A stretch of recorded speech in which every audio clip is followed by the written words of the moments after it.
Also, welcome to you all. We are in for a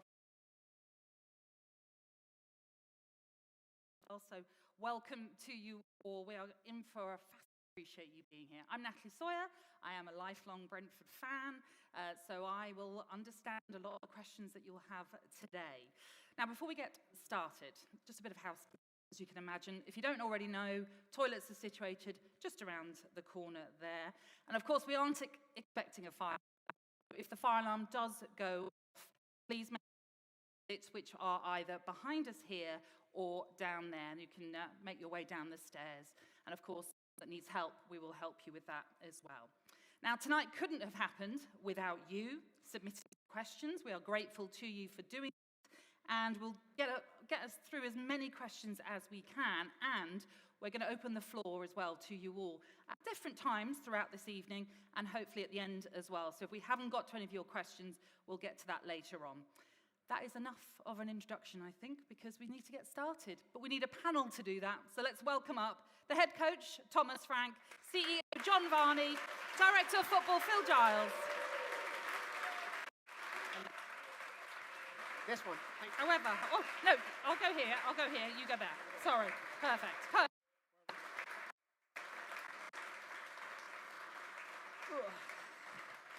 Right, first of all, just a quick one. How are you all? Thomas, you well? Very good. Beautiful day today. The boys trained well and we're happy, so good day. Yeah. John? All well, yeah, all good. All well. Good. And Phil? All good for you as well. We are nearing the end of the season, Thomas, so will you get much of a break this summer? Hopefully.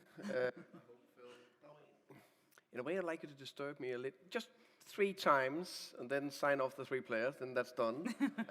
Besides that, yes, I'm going to Spain with family and to Denmark for a couple of weeks. Nice, so you'll get a little bit of time off. Apologies if the sound keeps going. We'll do our best to make our way through this. Phil, we mentioned there Thomas having a bit of a break. I guess this is where it ramps up for you, though, as it always does, I'm sure. Yeah, every summer, but it'll be busy for him as well. I'll be signing loads. Players to watch. Yeah, he can't really rest. No, he's no chance. No. And John, what about your summer? Yeah, going away with the family straight after the Newcastle game, a couple of days after, just for a week, and then back. Actually, the summer genuinely is probably one of the most busy parts of the year. Obviously, you don't have the games programme, but it's all the prep work leading to the start of the new season, yeah. Yeah, okay. Well, let's get to some of your questions, shall we? Because as I've said, so many of you submitted plenty.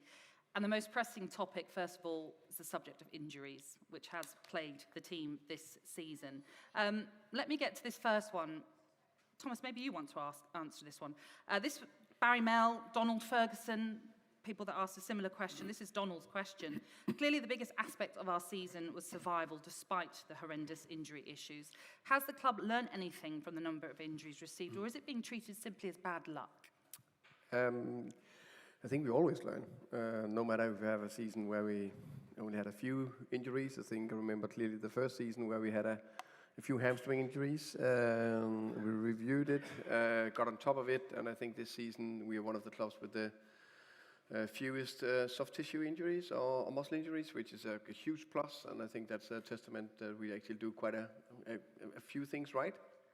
I think mainly it's down to bad luck. We have so many contact injuries that's been crazy. So it's very, very few. I look back and I'm thinking, okay, maybe 1 or 2 we could have done better. I think it's more what we need to look into, and what we are looking at is that how can we make sure that players are coming back quicker. I think that's the bit. That's what we are looking into. But you can't. That's a bigger review, bigger process. But of course we try to learn from that. Yeah, again, that's a similar question that John Randall had asked, Phil, which was, why is it taking so long for players to get fit? I think it's hard to answer that very generically. I think it's every single case is different. So if you take someone like Josh De Silva, he's had a long-term injury that he came back from and has got injured again, so we have to be really careful with him. Rico Henry, ACL, also had an ACL previously, so we have to be careful with him, whereas other players are more robust and we need to push them a bit harder and a bit faster. So really hard to be able to be specific about how you can do it in generalities, but obviously we are looking at how we can, on a case-by-case basis, get them back as fast as possible. on the subject of injuries, but then also players that could come in to take over from a Rico Henry, for example. James McLeod, Paul Haynes asked similar questions, and we're asking why we didn't have an experienced left-back, for example, already in at the squad to help out when someone like Rico Henry got injured. Well, we did. We had Aaron Hickey. So the plan was always to move him over, and the mistake was he got injured as well, right? Yeah. And you can only have so many players who can cover the situation, so Rico was going to play every game. It doesn't make sense to have lots and lots and lots of cover for a player like Rico who's going to play every game, but Aaron could switch over. He played left-back for Bologna. That was his position in Bologna, right? We switched him to a right-back. And then after that, you know, if you think that we had to fill in for a while, when we're planning ahead, we're always looking really to January. We're not looking at the full season because we knew in January, look, if you have a problem, you can always go and do a loan like we did to fill in again with Region. And when we used players there, we played, I think Saman played there, Keenos Plotters played, Vitali played West Ham. We won 3-2 at home, so not a disaster to play Vitali there. Not perfect, but not a disaster either. I suppose, Thomas, for you, though, that's been a positive of the season, that you've been able to utilise players in different positions. Yeah. I mean, not that you wanted to, but the fact you were able to do that. The positive is that when we do it, always learn about the players. I think both Saman and Vitali and Keane, if you take those three, I think they've done well and helped the team well. I think when we go to the 3-5-2, it's nice to have the little bit more offensive solution out down the wing back, and I think Keane, especially Keane, have done a top job there, and I think that have given him more minutes, that putting him in an even better place, and hopefully we can gain something from that from the future. A whole host of questions. I've sort of merged a few of them together, but we had Paul Turrell, Brian Ritchie, Ankush Nandra, Babajide Ajoje, I hope I've said that right, Lewis Holmes. They asked Phil about injuries in terms of what we learned with the medical staff, and also does the injury crisis sort of shape recruitment going forward? And also, is there sufficient data to forecast weaknesses within players? Three questions. You have to remind me of the three questions. So, apologies. First thing to say is obviously when you have injuries, the positive take out of it is it does force you to kind of go, right, let's just look again. Have we missed anything? How can we improve? And you're always looking to improve, and medical science is improving, and techniques, and you need to be on top of those kind of latest ideas. So we can look again at it. Since we got promoted from the Championship, it's an area which has been really consistent, and we've done well in that area. But you know, again, we look at say, well, can we reinvest some more money? Can we resource it more? We've advertised for a head of sports science, for example, to come in and support the rest of the team as well. So some investment of money going into that. The forecasting bit is precisely, you know, their job is to collect the data from the GPS that they wear and all the rest of it, monitor training loads, and make sure that, you know, we support the players as best as possible. And the third bit was on? Well, it was shaping recruitment moving forward. Shaping recruitment, yeah. So, yeah, listen, we always, it'd be lovely to buy every player robust, never had injuries and all the rest of it, but that's just not the case. I think when you have a squad that, you know, has players who've maybe had, like Rico, for example, has an ACL both knees, we just got to be aware of additional risk and therefore factoring that into any players who come in alongside. Thomas, within that question, they also asked, what have you learnt about yourself during this period? That was a deep question. This is what we're here for. Yeah. We have, how long do we have? Got a while. Yeah. I think I learned, of course I learned, you always learn something, and I think it's important you reflect yourself about the situation you're in. I think I got another reminder of how good a club we are and how well run it is with, of course, especially Matthew on top. These two young gentlemen next to me and Lee Dykes. I think all of them are very calm in moments where it's maybe not that easy, not that just pure joy and fun and just happy-go-lucky. And I think that's a big thing. And I think it's one of the biggest reasons why we are a very successful club, including this season. Across the country, we are in the best league in the world, and I think we've done well. But we have some valuable learnings from this season that hopefully will make us even stronger and have an even better foundation to do better next year. We'll move on to the subject of recruitment, and then afterwards we'll open the floor just in case anyone has any questions to pick up on. So speaking of recruitment, John, to what extent and this is from Andy Wallace. Is the small size of our stadium going to limit our future ambitions? Yeah, look, it's not the only revenue stream that we have at our disposal. You know, I think that one of the great aspects of the GTEC is that, you know, it really does fuel the broadcast wheel, and you know, that ultimately is our single biggest revenue stream. And you only unlock that whilst you're in the land of milk and honey in the Premier League. So the GTEC has given us an environment where, you know, for broadcasters to come and work in this stadium, it's heaven for them. It's come off the M4 motorway into the TV compound, plug in your cameras, and away you go.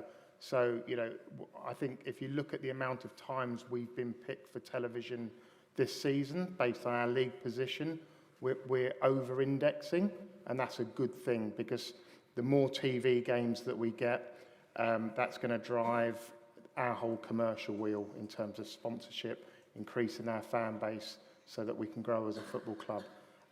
But it's a challenge. It's a challenge that, you know, we've got 17,250, and we know that we've got more demand than supply. Yeah. We will talk about the redevelopment possibilities of the GTEC and those Twickenham rumours a little bit later on, but we're sticking, oh gosh, murmurings already. Ooh. What have I said? Right, quickly move on. Recruitment then, let's get back to that, because we're talking about the ambitions of the club, Phil, and then we were mentioning obviously a busy summer ahead for you. This was from very busy. That's the message from the boss. Phil, this was from Craig Punter, who asked, does the club find it harder to find the right players now we're in the Premier League? We can no longer just buy players that are for the future if we want to be competitive now in this league.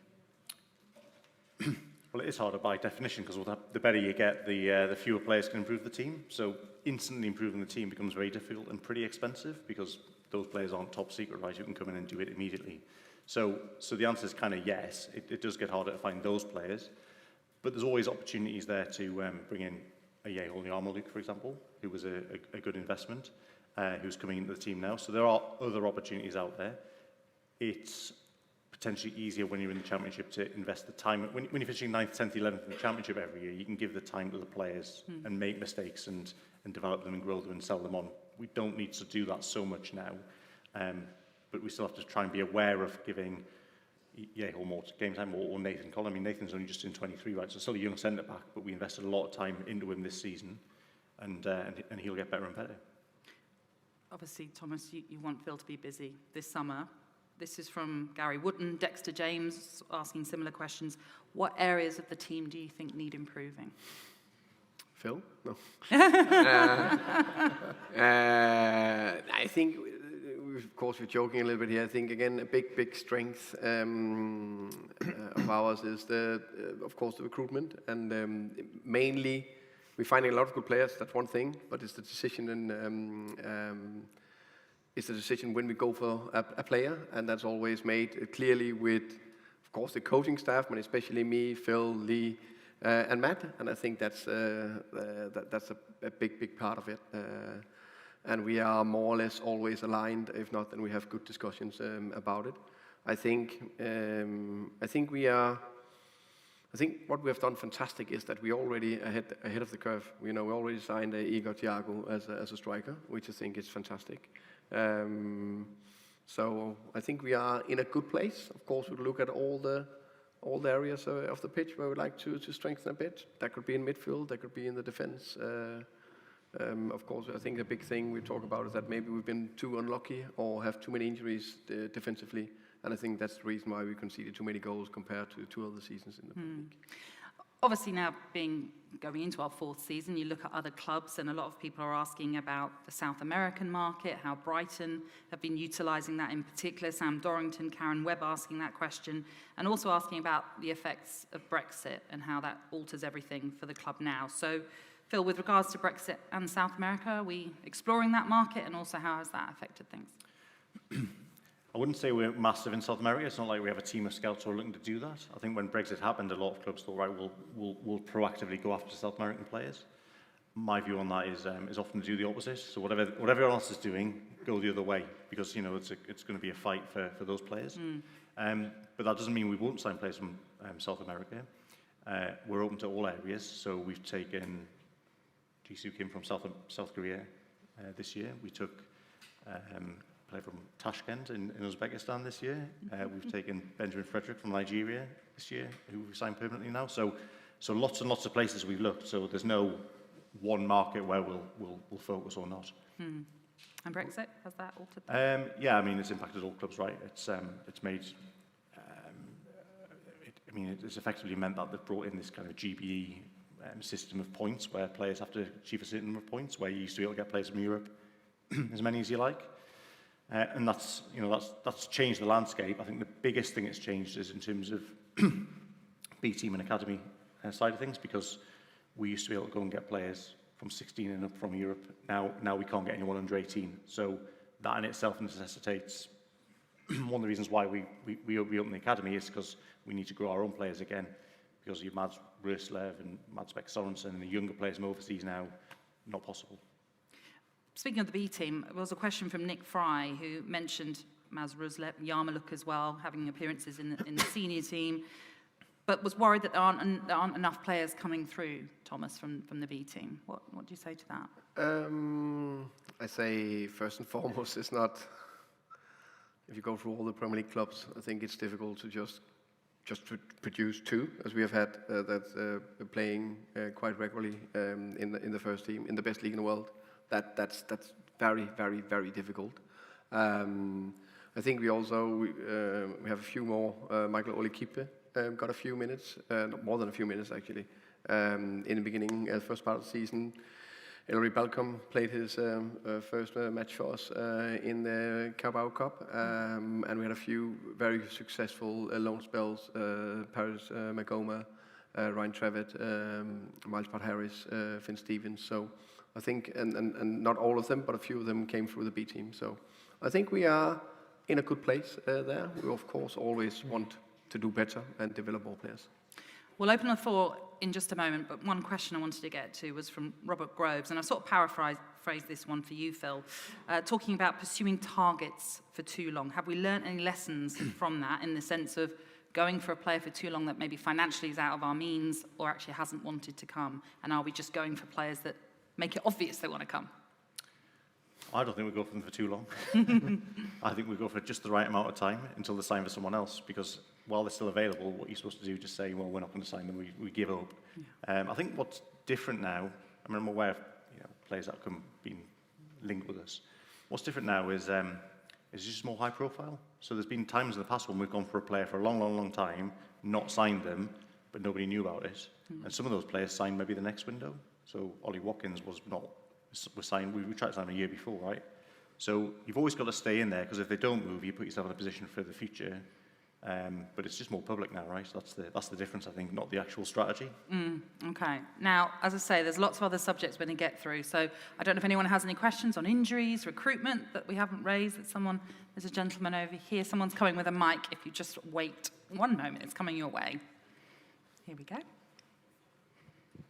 The question's inspired by Thomas's remarks on after the Fulham game, saying that we lacked some attacking quality, and because the club has been so good in recruitment. So it's about recruitment in the January window, and I've done a bit of a research on it, so please just bear with me. 3 words have stuck with Brentford over the last few years since Mr. Benham's involvement, and that is typical Brentford signing. A typical Brentford signing would be an Ollie Watkins, or somebody that we can buy cheap and sell on for a big price, and you've done superbly well doing that. It's been amazing. During the January window, with the fact that none of our current squad are in the top 25 for assists in the Premier League, out of 100 players that would potentially be, number's wrong, isn't it? So yeah, about 100 players that would be in that group in total, none of our players are in the top 25 for assists in the Premier League.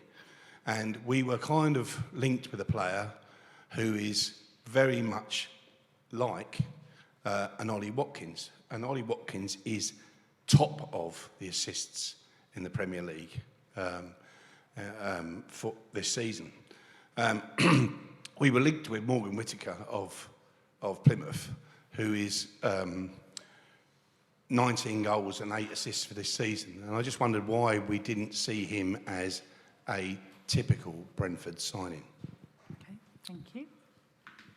So, I mean, it's always tricky to talk about specific players at specific clubs in terms of, you know, in terms of my role, because it's going to immediately become public. That, you know, we looked at this player, we didn't look at this player, but obviously I'm aware of Morgan. We know what he's done. He scored a lot of goals this year as well. Something just in general about January is it's quite hard in January to go and just pluck players out who are doing well.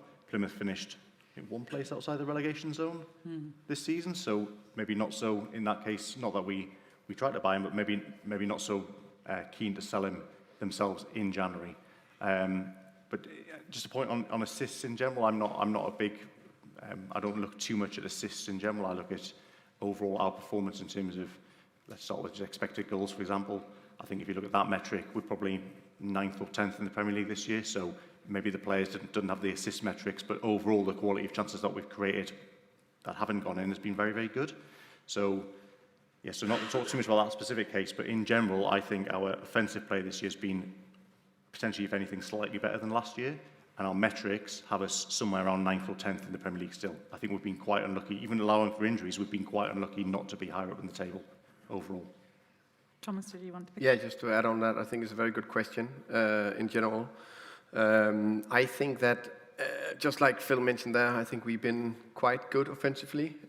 We scored, I can't remember how many goals we scored, 50-something, which is still in top 8 or something like that in the Premier League, and the XG is even higher.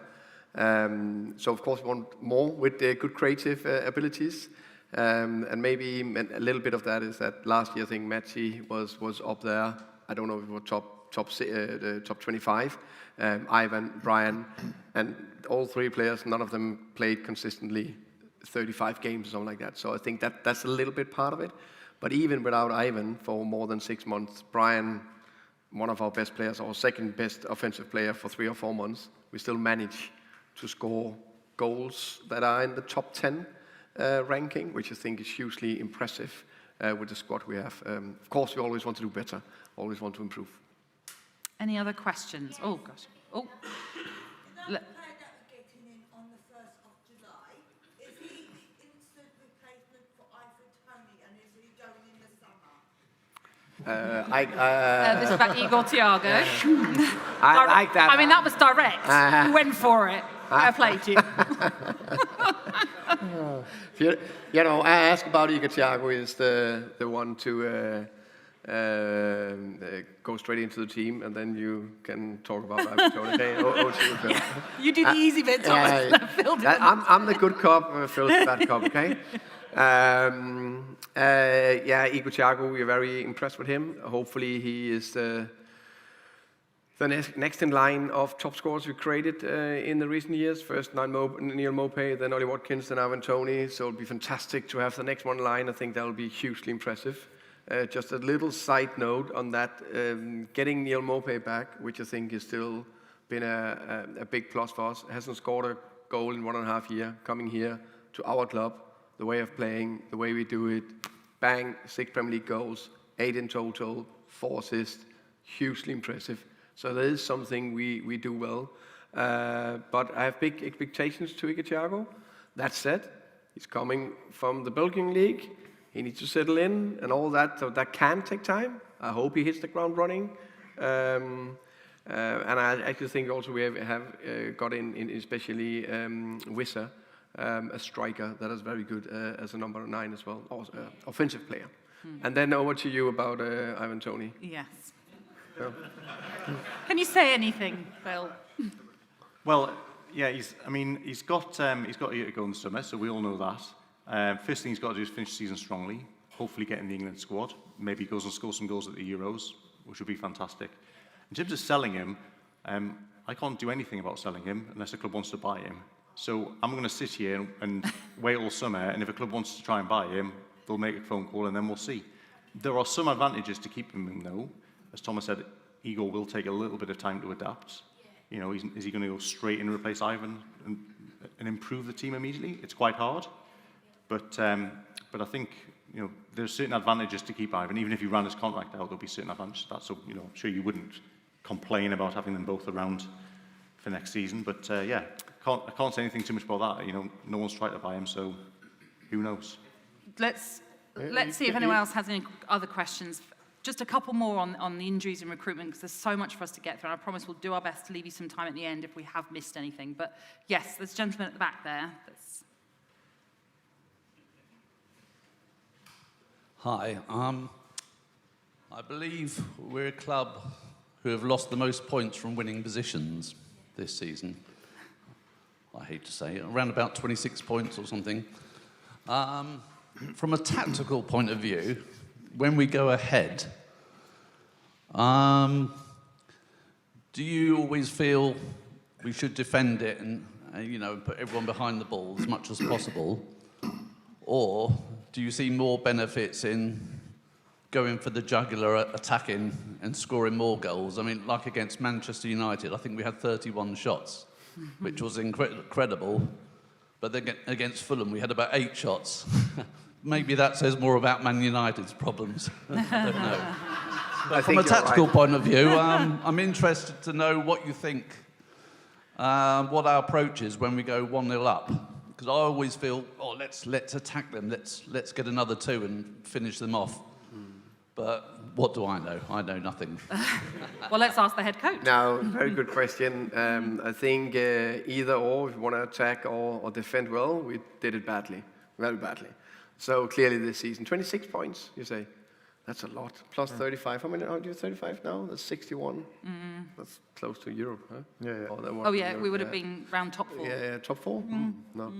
Probably you need... Well, don't worry. I've looked into it. Thanks, Dan.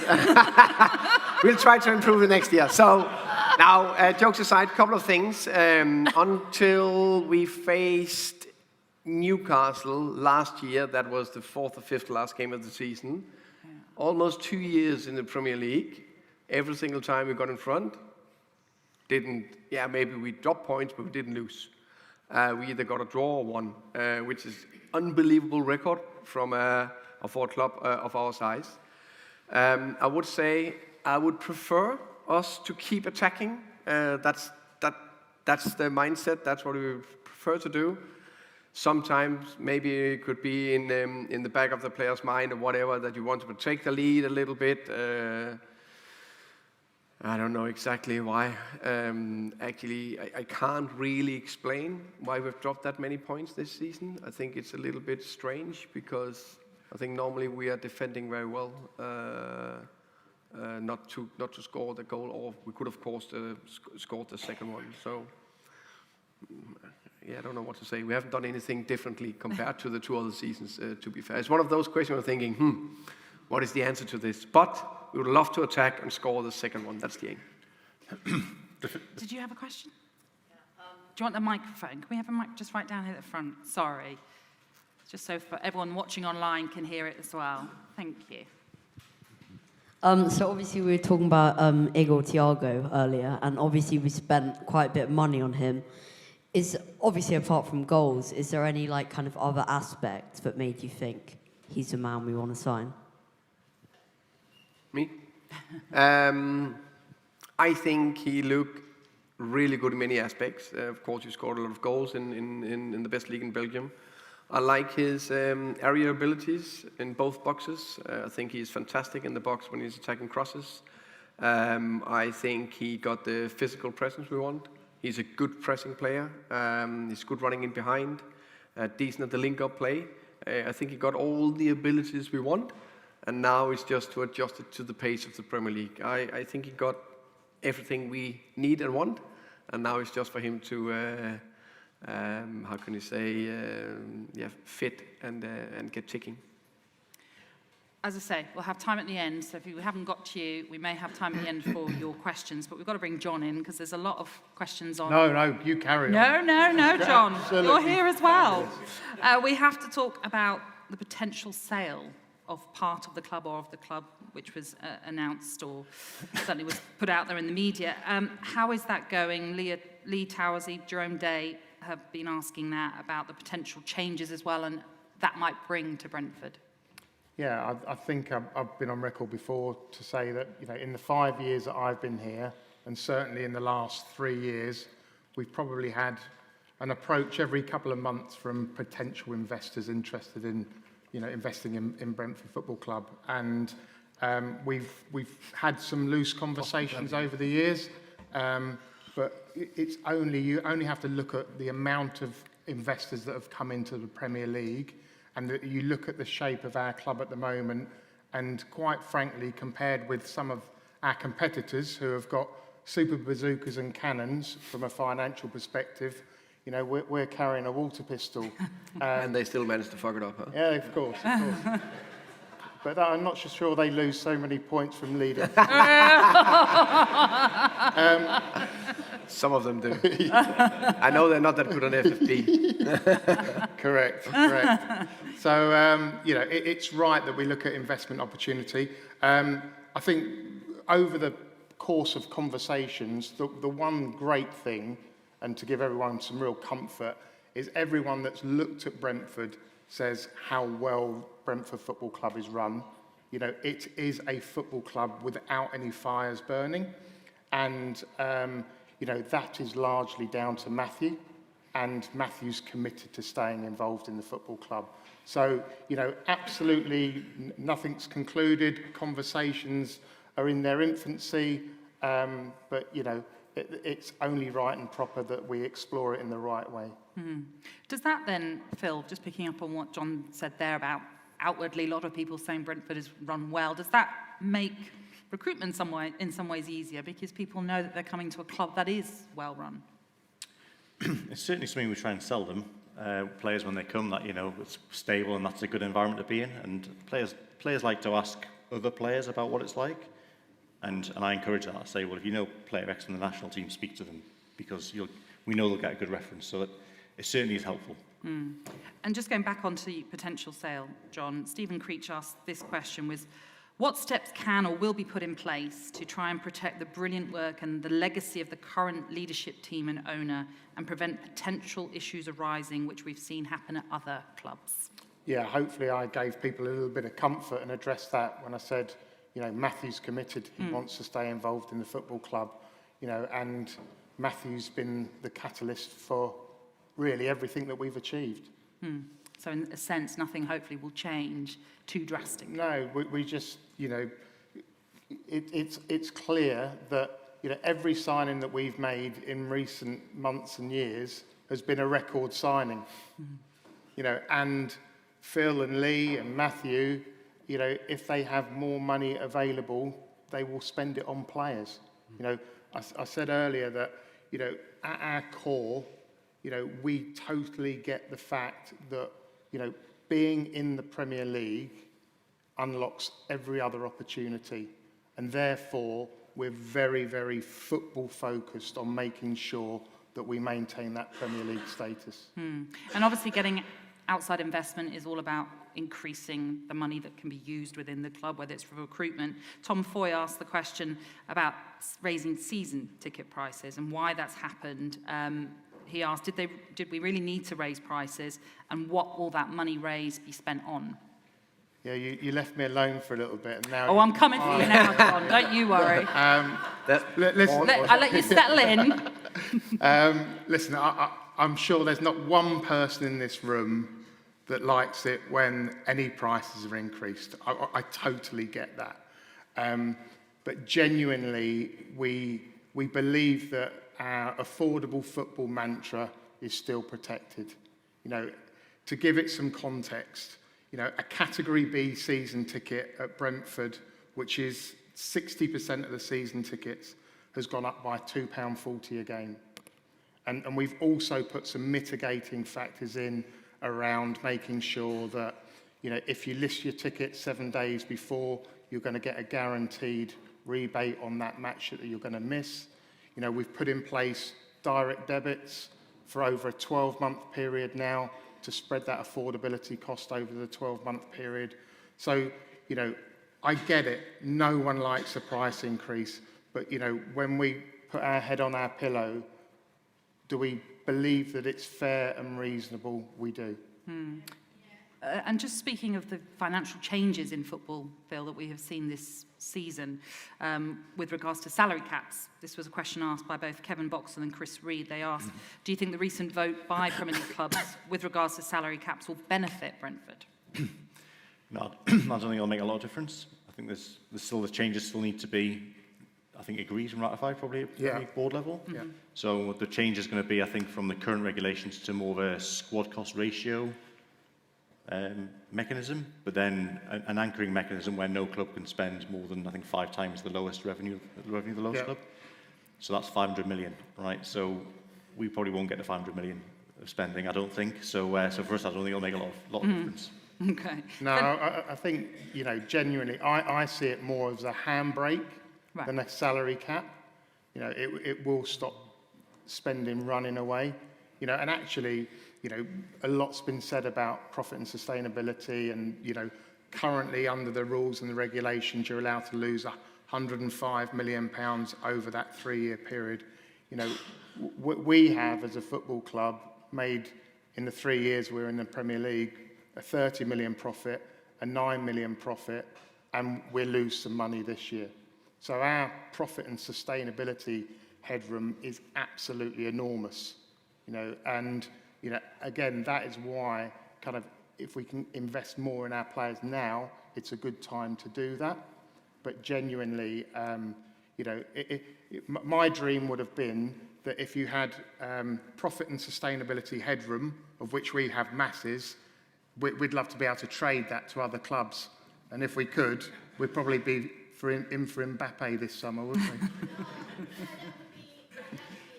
I'll see if you can get him into the team. Yeah, Any questions just off the back of that? Yes, sir. We'll just wait for the microphone if you wouldn't mind. Sorry, just so that everyone at home is watching can hear it as well. It's coming your way.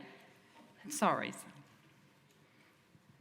Talking about the price of season tickets, I wasn't very impressed to see it was going up when we were in danger of relegation. Do you think it wouldn't have been wiser to not put the increase up until it was confirmed? And that goes on to the second bit of the question. Every year it seems as though we have to renew the tickets earlier and earlier when the season hasn't even finished. Yeah, the renewal date hasn't massively changed, but what we are introducing is auto-renewals now.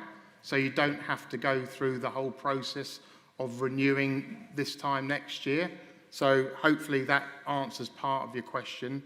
You know, as I said earlier, I think whether we're in the Premier League or in the Championship, you know, you could argue that if you're in the Championship, you're going to get extra games, and we would have been comfortable with where the season ticket prices landed. So look, I get the fact that, you know, price increases people don't want. I get it.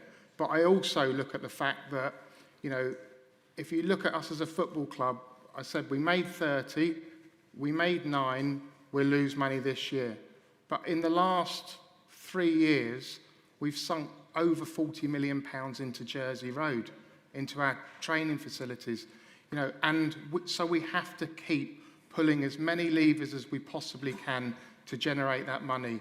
And we've talked about the fact that we're not in the biggest of stadiums, so we have to really work hard at driving our sponsorship money and our broadcast money, but we can't keep turning a blind eye to certain revenue streams. And as I said, I genuinely think the increases that we have, from a percentage perspective, they sound, you know, 10%, and that's a lot. But actually, in pure monetary terms, if you look at some of the other clubs around us that put their prices up by 6%, so it sounds a lot less than our 10%, but actually the cash impact to people was considerably more than the £2.40 a game for us. So listen, I'm you know, I know I'm going to take a bit of a pasting on this one, but genuinely my job is to try and find balance, and I feel that we found that balance. Any other questions? Yes. Okay. The gentleman in the blue Brentford top. The away one, yeah, that hasn't brought us much luck. That's your favourite away shirt. yeah. I love the shirt, I have to say. Me too, I like It's it. lovely. It's not been our luckiest shirt. I No. I've been supporting this club for over 60 years, around 60 years, and in the third and fourth, the old Aldershot and Southend, oh my God, Hartlepool away, that was terrible. But just getting into the Premier League fulfilled a dream that I've never thought would happen. And the next one will be following the club to Slovenia, Latvia, Italy, wherever. We almost did it last season. But obviously, there is a sort of caveat, because when you look at teams like Wolves, Burnley, and Brighton this season, they got into Europe, they did well, and then there's a massive drop-off later that season or the following season. Yes, I'd love us to be able to go for Europe next season, but what do you have put in place to make sure that it doesn't drain us in terms of squad, in terms of commitments, Thursday nights, all that sort of thing, you know? Have you had thoughts on that? First, we need to qualify for Europe. Really would like to do that. That would be a dream. I agree that we could see you guys, fantastic Brentford supporters out there in Europe. That will be a fantastic view and experience for all of us. If we qualify, we have one qualification round, I think, yeah? That's 2 games, and then we have a group stage. There's 6 games, that's 8 plus 38, that's 46. Normally we play 46 in the championship, no problem. So then we'll probably go 1 or 2 more rounds. Probably go, is that in the round of 16, quarterfinals, semifinals, final, that's 7. Yeah. Now it gets tricky. So win a title, and that just makes sure we secure Premier League status. Maybe a little bit tricky in the next season, but we will have made history forever. So let's agree on that, okay? Qualify for Europe, win a title, still stay in the Premier League. Next season, still the Premier League, but a little bit tricky, and then we go again. And go, is that okay? And go deep in the domestic cups. Yeah, of course. No. One at a time. Okay. So next year we go deep in domestic cups and qualify. Yeah. Right. Are you still talking, by the way? It was all the maths. I lost him in the maths bit. Very good, though. He just needs to get some more players. Yeah, exactly. No, we won't need more players. I think this narrative is a little bit overblown. It's the kind of narrative of, oh, you struggle when you're in Europe. Aston Villa being in Europe, they got the semi-final play tonight, actually. They're 4th. Yeah. So there's every counter-example to go the other way. So when you look at it, I think it gets a little bit overblown. So no, you're not getting more players. So. Just 1 or 2. Let's not have a Barney on here about that. But we might as well think about the future then and targets and things like that, because a lot of people have been asking questions about that. And sort of linking to this season and the adversity, Thomas, that we have faced, do you think that's going to make us stronger? This was a question from Paul Bryce for next season, and in what way would it make us stronger? We never know.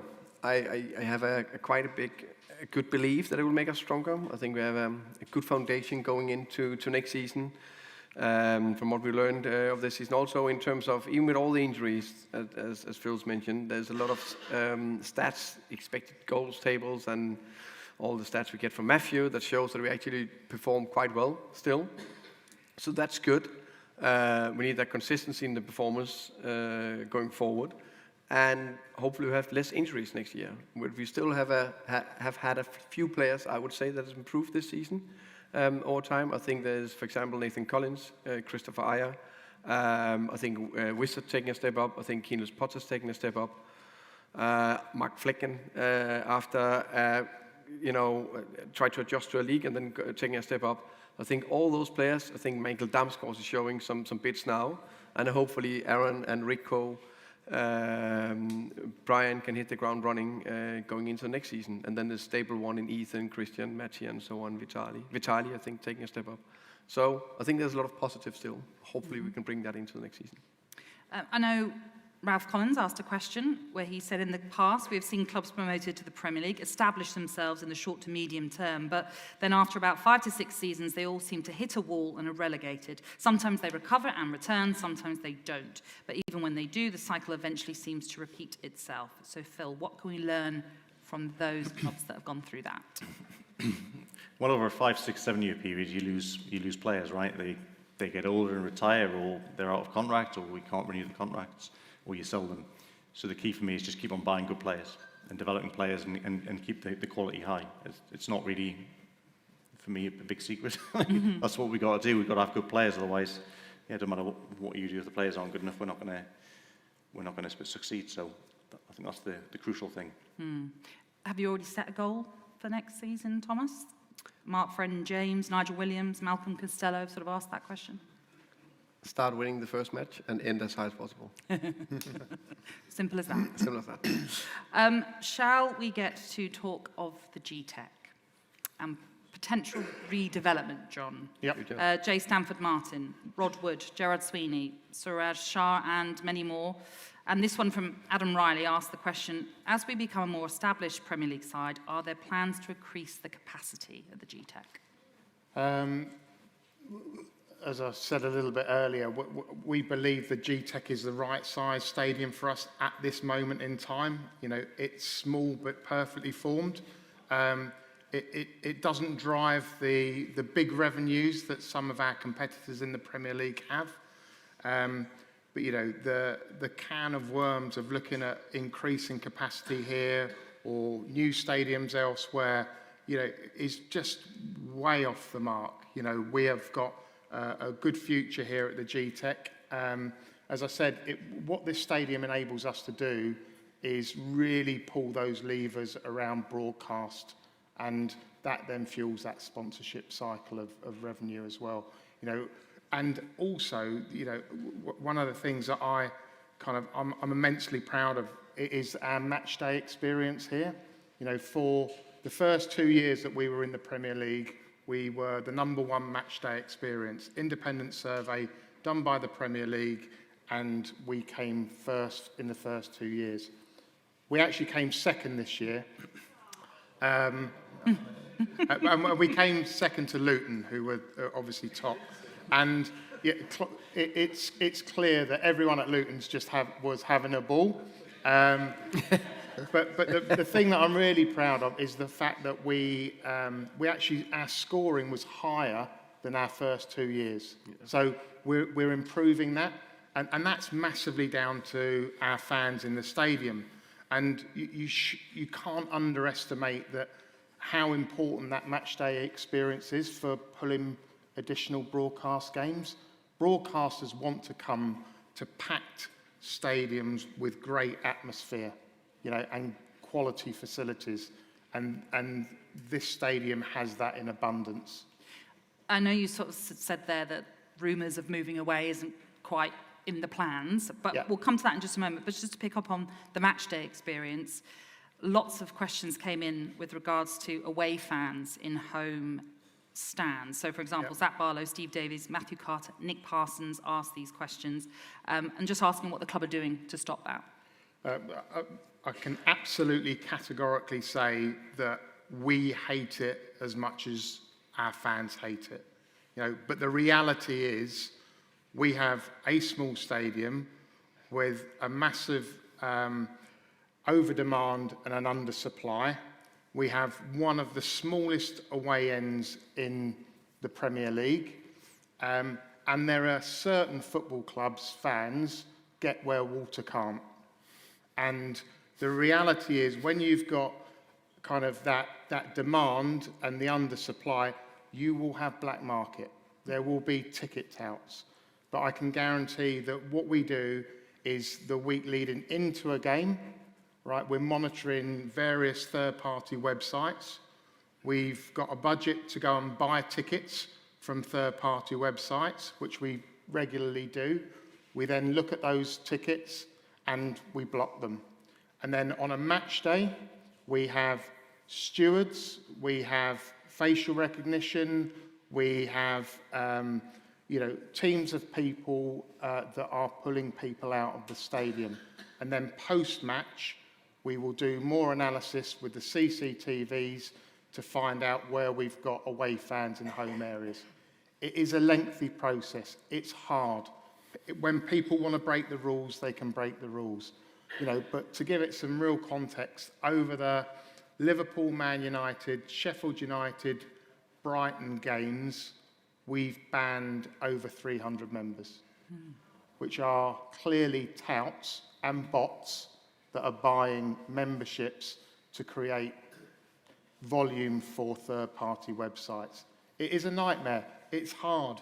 And, you know, there isn't a wand that we can wave to get rid of them all, but we will do everything in our powers to make sure that we eradicate aways in home areas. And I know, we talked about the fact that you're not looking at elsewhere anytime soon, and I did mention Twickenham earlier. That obviously has cropped up as a rumour. Jonathan Bishop just asked the question about if that was to happen, how much the fans would be consulted in that process. What, a rumour coming out of Brentford? You're joking. I don't know what you're talking about. I don't know what you mean. You don't get rumours around here, do you? No.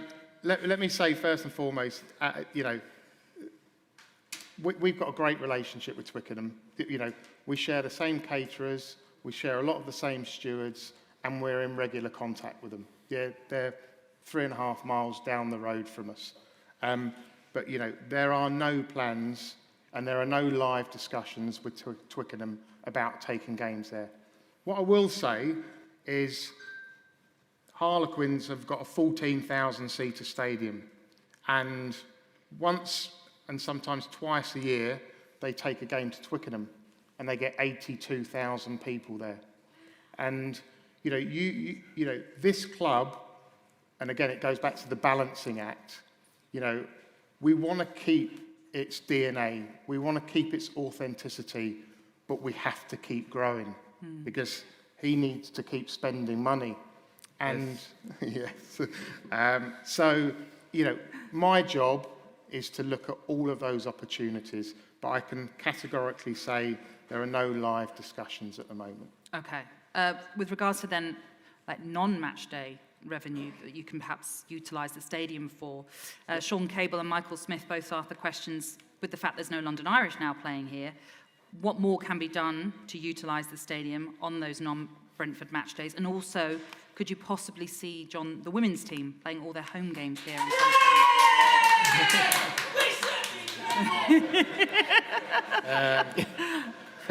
Over to you, John. Well, when we go to Twickenham, this will be empty.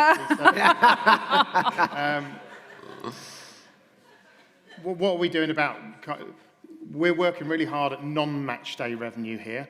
So we've got a fledgling, what we call C&E business, conference and exhibitions. So we're starting to really use this stadium, this venue, 365 days of the year, which is great. We've obviously hosted the Lionesses. We hosted the Women's Euros. We had an international football match, Australia versus New Zealand. And we have an appetite to do more events here. And the women's games were a huge success. So we want to keep maintaining the fact that we can get the women's games here, but we've got Wheatsheaf Park as well now, which would be a fantastic facility for them. Yeah. So, you know, there is a lot of things that we want to do, but ultimately, you know, the calendar of events here are dictated by our football matches and also pre-season matches and end-of-season renovations. And if you all look out there today, the pitch looks unbelievable. But in 3 weeks' time, we're going to rip it up and start again.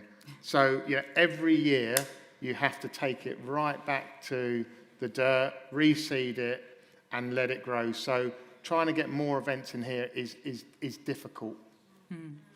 We'll have five more minutes just asking some questions, and then we'll open the floor and then end the session after that. So some of the questions that we have are just sort of general questions.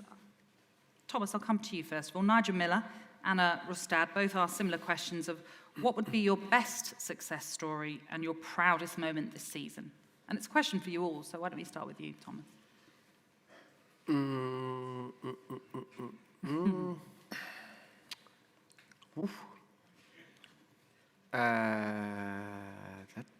Got me thinking there. Should we come back, John? I have Do you want me to go? You have it? You have it? Then that's fine. It was easier last year, okay? So, yeah, you start first, and I have one. You ever think? So,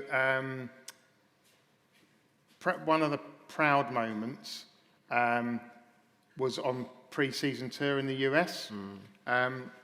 We had a fans event in Philadelphia, and quite frankly, we didn't know what to expect. You know, we booked a big venue, and I was thinking, I don't know, 20 people, 30 people. Peter was there. We hadn't a clue how many were going to turn up.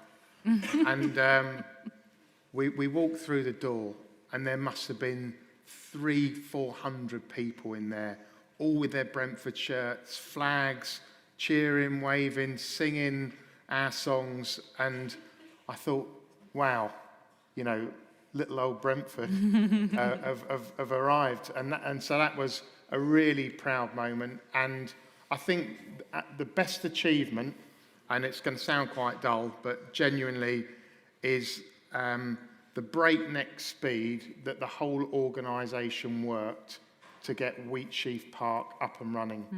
And we've just had our kind of part of our academy audit, and the Premier League are absolutely wowed by what we have at Wheatsheaf Park.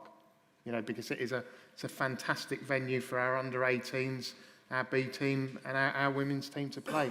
You know, and that was kind of identified, secured, and developed within 12 months. Yeah, round of applause. Thomas, have you got one? Yeah, I got one now.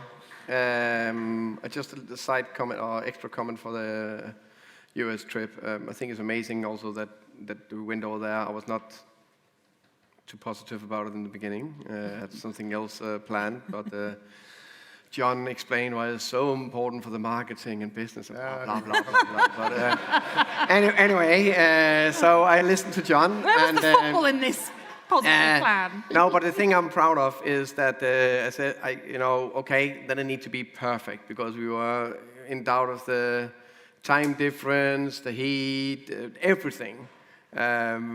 John, everyone who was arranging everything, some from our team at Jersey Road.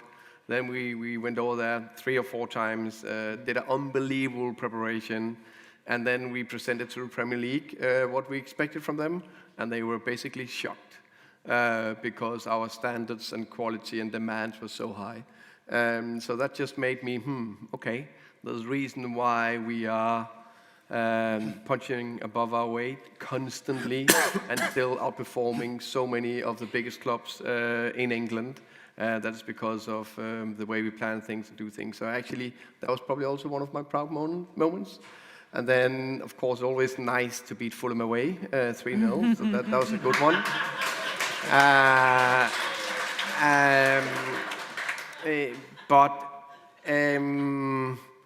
Think it's actually maybe one of the important wins and good moments were the home game to Nottingham Forest. Clearly important game to win. Lost 5 on a spin.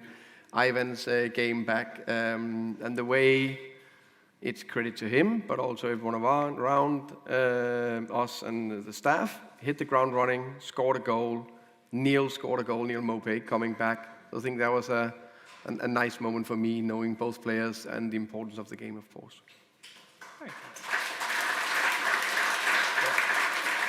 Can I just say, though, it's amazing what you can get him to do when you wave a case of Californian red wine.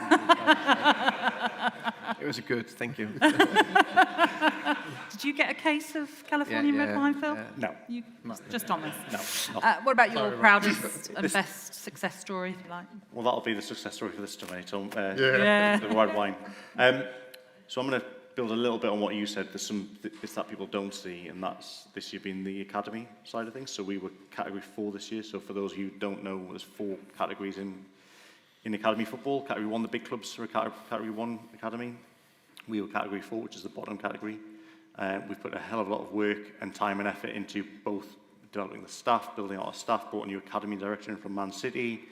The facility, got planning permission for a new facility at the training ground. There's another 25 million or so going into that over the next couple of summers. New building built this year, new pitches, next summer, new dome, artificial pitch. So there's a huge amount of work that probably doesn't get shown as much as obviously first team does. So So for me, if we can pass our audit, which means we'll become Category 2 again, which is what we were 8 years ago, if we can become Category 2 next season, and hopefully we'll find that out in the next month, that'll be a big success story for us. And reopening the academies, we closed it for a reason, but I'm really excited to have it open again. And just lastly, before we open the floor, I just wanted to get to Dave Wash's question, which perhaps I'll come to you first, Phil. He asked, what is the long-term goal of the club? Is it merely being just one of the elite 20 clubs in England? Is that the summit of the club's aspirations? No, so we have a piece of paper, which we'll talk about, I think, on Monday, Thomas, in the season meeting, and we strive for continual improvement every single year, and we measure how we want to do that. And then in brackets alongside that, we've got two kind of more tangible targets. Can we get to a cup final? And can we qualify for Europe, which has already been talked about? So, the club's never done that before. Can we create new history for the club? So if we can do that at some point, and obviously if we get the cup final, we'll try and win it as well, obviously. But yes, please. But that's a step beyond where we've gone before. We did a semi-final already in the League Cup, so there's two tangible things that the club's never done. Can we achieve it? Okay, shall we open the floor then? Because we've got around about 10, 15 minutes left. We'll just get to the gentleman at the back there, Sam. Thank you very much. I promise we'll get to you all, I promise. I've got two questions. The first greedy. one, the first one on sponsorship. So, as we know, one of our players was banned from football for betting, but we do have a betting sponsor on our shirts. Has the club been looking at alternative sponsors, given that the contract will be running out soon with them? Then the second one is we've changed goalkeeper. And David Ray has done very well for Arsenal. He's got clean sheet award for this season. As for Mark Flecken, which areas have you been most impressed with for him this season, and what can you do better going into next season? The sponsor thing, it's over to you. Okay. Yeah. Thank you. You're welcome. Well, I wasn't thinking I was going to do the Mark Flecken. Well, you could flip it if you want. We could flip it. Yeah. You start with Flecken then. There we go. Yeah. Listen, we're all aware that the betting ban comes into the Premier League front of shirts for after the 25, 26, 27 season. And it is our intention to look for a non-betting brand to be on the front of our shirt before the Premier League regulations kick in. I would say that Hollywood Bets have been a fantastic supporter of our club. When you get promoted via the playoffs in May, and you've got a Premier League season that's going to start in the second week in August, trying to find a non-betting brand blue chip organisation to go on the front of your shirt is really challenging. And Hollywood Bets have been with us not just on the Premier League journey, but they were with us in the Championship. And when we were looking for someone to go on the front of the shirt, they stepped up to the plate and have put a massive investment into this club.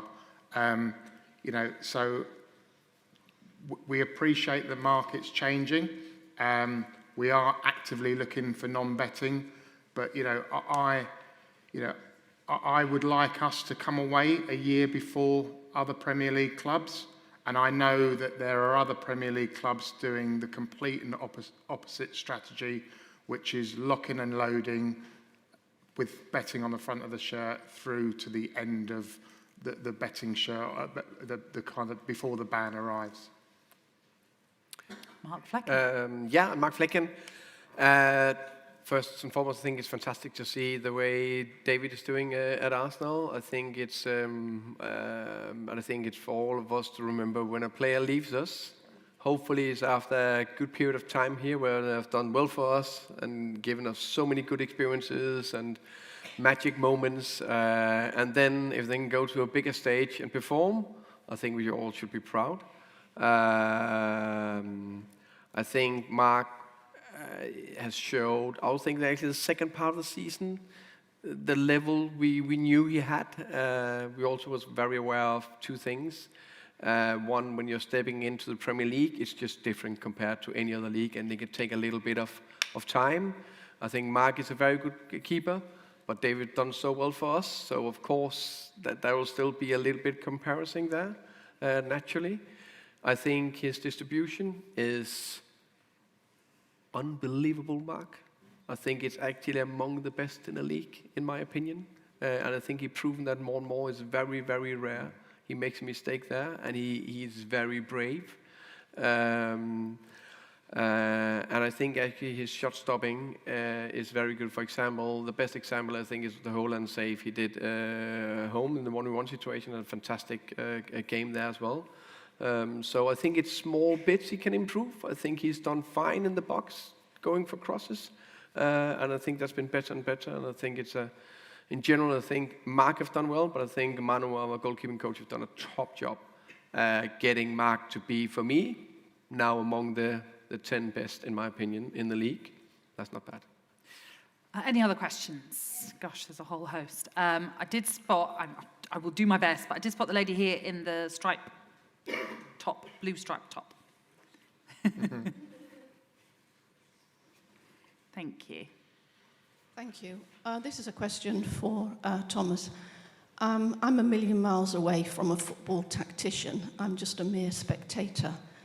But I can't tell you how frustrating it is when we sit there and watch one of our players trying to whittle their way through 2 or 3 defenders right in the box. And I know that you've said before that according to the data, they're much more likely to score from in the box than outside the box. I just want to check, do we have to prepare our nerves for another season of torture coming up? Are you going to maintain the same tactics when everybody around me is screaming, shoot, shoot? That's a brilliant question. We try to, as you say, try to play the chances big all the time. But of course, football is football, and the players sometimes have that perfect picture in their head and believe that they can put it in the top corner from 30 yards, which happened 1 in 1,000. So if they do that, then I speak to them and remind them about that the possibility of scoring is much bigger if we put it closer to the box. Okay. Hopefully that answers your question. Yeah. Yes, the gentleman over there. Thank you. Question for John. Just picking up on your financial levers, how much of a downside was the demise of London Irish for us? Yeah, it hurt. It was 7 figures.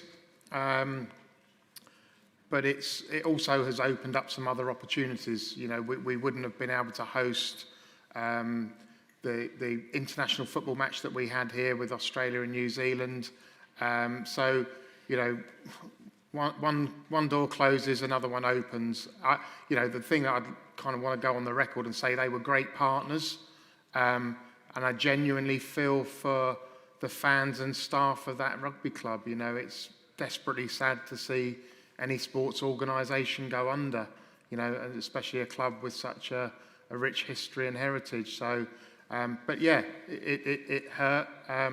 It clearly impacts a lot of things like our, what we call pouring rights, amount of beer that we pour in the stadium, around our catering. So again, it just makes it harder for us to see what other levers we can pull to try and kind of substitute that revenue, really. Okay, any more? Okay, oh gosh. Let's come down this side. And this gentleman here. Hi, Thomas. Sorry, the opposite of that young lady. Playing out the back and getting trapped. I think I've had about 60 heart attacks this season. When we get caught at the back and we're trying to play out, I know it's a strategy to keep the ball, but you're killing us. Sorry for that. That's not the intention. I don't remember when we, we lost 1 or 2, but we passed it back to the keeper. I think definitely was the Nathan Collins one. But the one where we actually basically tried to play, I don't think we've been caught that much. It's the balance, because we like to keep a little bit more control, and if we go too early, long, or behind, we also lose a little bit of control, so we try to find that perfect balance. Unfortunately, we will still try a bit of it next year. So hopefully we are practicing and getting better. Yeah. So did you have a question? Let me just wait for the microphone, sorry. And then we'll come over to this end as well. It's more of a statement of thanks. Oh. I first came to Brentford on Monday, the 24th of October, 1955. And we were playing in a wonderful Southern Floodlit Challenge Cup first round. It was pissing with rain. And after 90 excruciating minutes, it was 0-0. So wind the clock forward however many years it is. Just want to say how fantastic Brentford Football Club is. Oh.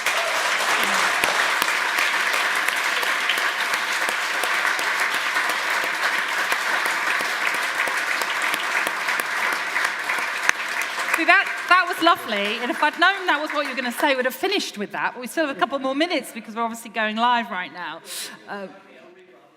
We might come back to you, yeah, you can think of something else, but that was lovely. I know, yes, here with the red jumper. Hi, it's for Thomas. I constantly read articles about set-piece coaches, and Nicolas Chauvet and Andreas Georgeson and so on. They used to be at Brentford. We keep getting our coaches poached. Have you got a replacement for Bernardo? Because he's fantastic. Is someone lined up? Because I'm worried. That's definitely one for I think it's the short answer will be yes, but Phil, you can explain a little bit more.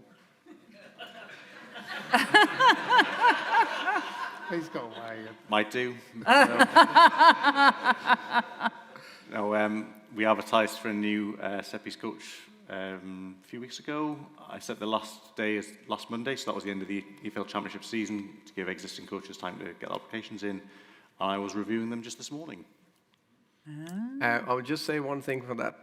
Yes, we created some fantastic set-piece coaches. They have done a top job in many ways, but it's a culture we built over 7 years or something like that. And I'm convinced the next one we will get in will be very good because we have a culture where all the players and the staff and the club are buying into it. So we will still be very good at it next season.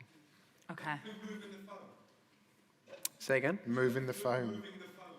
No, yeah, of course, that's part of it. I think it's a given. That's It's part of the job description. Any just time for maybe one or two. There's a gentleman right at the back.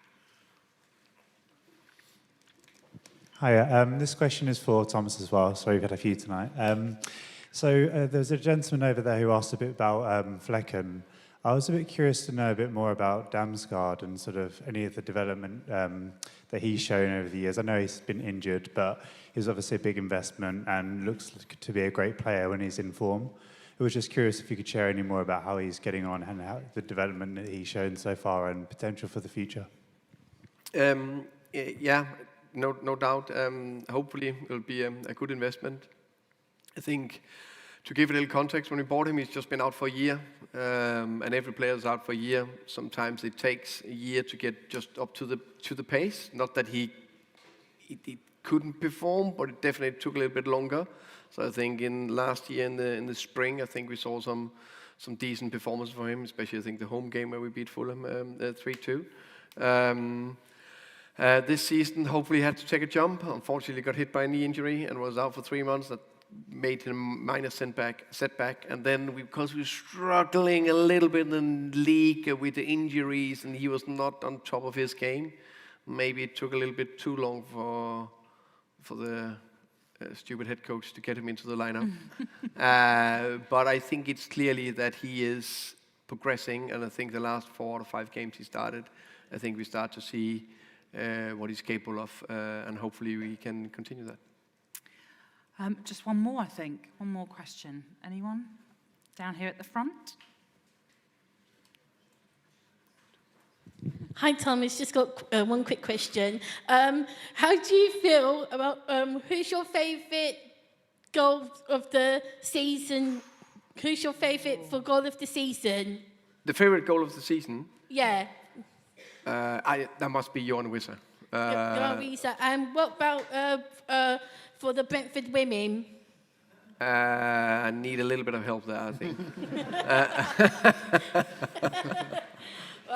When we was at the G-Tech for the Brentford women's game, Maddie Phillips scored an amazing, brilliant goal. I was at the game there. Then it would be that goal. And also, to follow up on that, Saman Godos, that was an absolutely brilliant that goal. was good. So it's between those two for me. Don't forget the goal of the season. You can still vote for that ahead of the awards next week. So make sure you enter in for that one. Okay, I think we've got one more, just because you put your hand up just here. Sorry, and then we will have to wrap up, unfortunately. We could go on all night, though. But John, match day experience, brilliant, but... Oh, well, there's always one of those. There we go. You're going to end it on a sour note. But why are we losing so many games from a leading position? Could you please answer that? Try again. And now we're number 2 on the match day experience as well. We've dropped there. It's the Wi-Fi, John. It's the Wi-Fi.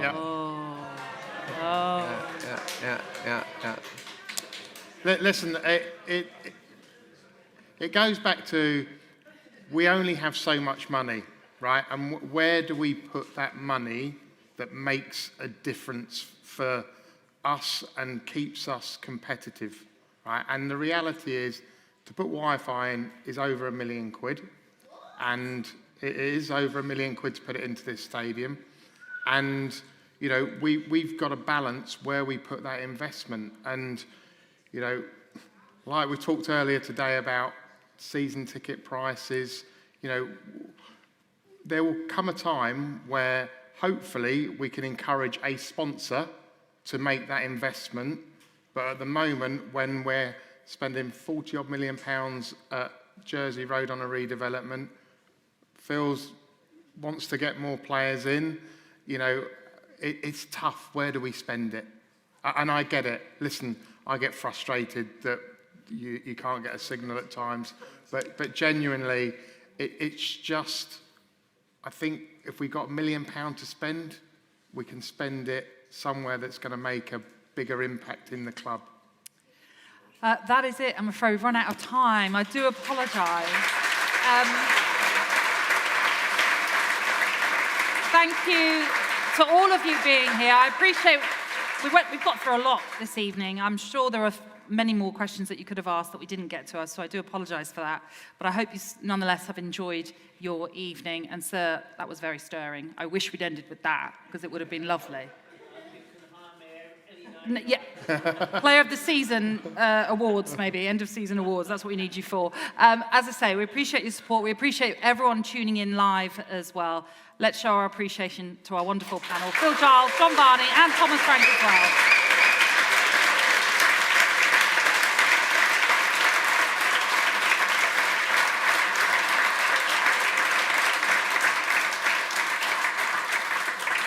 And I know there's only just a couple of games left, but obviously best of luck for the rest of this season. Thank and you. Enjoy your summer. Thank and you. hopefully you'll have a great season to look forward to next time as well. And a big round of applause for Natalie, please. Yes, of course, yes. Please done. Stop it. It's not about me. Thank you all. Thank you very much. Thank you. Are you going to make me lead off? Yeah. Come on.